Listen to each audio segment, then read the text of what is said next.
பொதுவா பெண்களுக்கு கால்சியம் சத்து ரொம்பவே குறைவா இருக்கும். தினமும் முருங்கைக்கீரையும் எடுத்துக்க முடியாது. ஸோ, கேழ்வரகு சேர்த்துக்கலாம் நம்ப. கால்சியம் சத்து அதிகரிக்க ராகி நம்மளோட அன்றாட வாழ்க்கையில சேர்த்துக்கணும். பெண்களுக்கு ரொம்பவே முக்கியமா கால்சியம் சத்து தேவைப்படும்.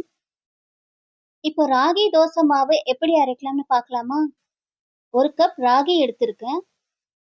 அதே கப்ல 1 கப் பச்சரிசி எடுத்திருக்கேன். அதே கப்ல 1/2 கப் எடுத்திருக்கோம் கருப்பு உளுந்து. தோல் உள்ள கருப்பு உளுந்து எடுத்திருக்கேன். உங்ககிட்ட தோல் நீக்கியது இருந்தாலும் சேர்த்துக்கலாம். கூடவே 1 டீஸ்பூன் வெந்தயம் சேர்த்திருக்கேன்.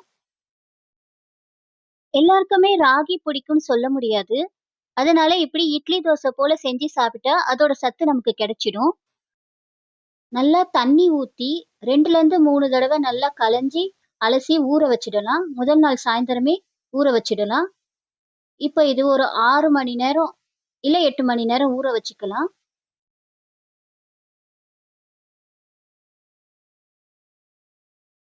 இப்போ ஊறி வந்த அரிசிய தண்ணி வடிச்சிட்டு ஒரு மிக்ஸி ஜார்ல சேர்த்து அரைச்சிக்கலாம்.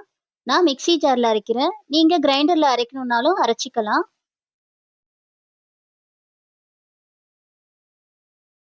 இப்போ தேவையான அளவு தண்ணி சேர்த்து நல்லா கொஞ்சம் மை போல அரைச்சு எடுத்துக்கலாம். ஏன்னா ராகி வந்து தோல் அப்படியே தான் இருக்கும். கொஞ்சம் நல்லா எக்ஸ்ட்ராவா அரைச்சு எடுத்துக்கலாம். இந்த பதத்துல அரைச்சு எடுத்துக்கலாம். இப்போ அரைச்ச மாவ வேற பாத்திரத்துல சேர்த்து தேவையான அளவு உப்பு சேர்த்து நம்ம கையாலே கலந்து வச்சிடலாம்.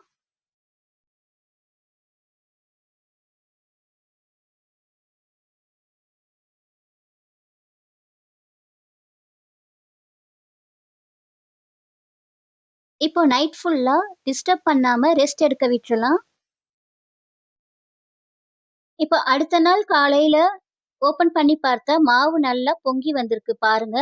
நல்லா எப்படி உப்பி வந்திருக்கு. இப்போ மாவுல தேவையான அளவு தண்ணி சேர்த்து மிக்ஸ் பண்ணிக்கோங்க. இதுல இப்போ இட்லி இல்லைன்னா தோசை எது வேணாலும் செஞ்சுக்கலாம். நான் இன்னைக்கு தோசை சுடுறேன். தோசை ரொம்பவே சாஃப்ட் அண்ட் கிறிஸ்பியா வந்திருக்கு பாருங்க. இப்படி வாரத்துல 2 நாள் நம்ம சேர்த்துக்கிட்டா கால்சியம் சத்து கிடைச்சிடும். ராகி பிடிக்காத குழந்தைங்களும் இப்படி தோசை இட்லி போல செஞ்சு கொடுத்தா அழகா சாப்பிட்டுருவாங்க. நீங்களும் ட்ரை பண்ணி பாருங்க.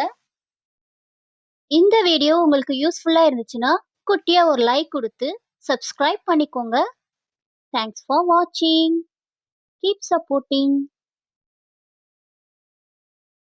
சப்ஸ்கிரைப் பண்ணாமலே நிறைய பேர் பார்க்குறீங்க. கொஞ்சம் சப்ஸ்கிரைப் பண்ணிக்கோங்க.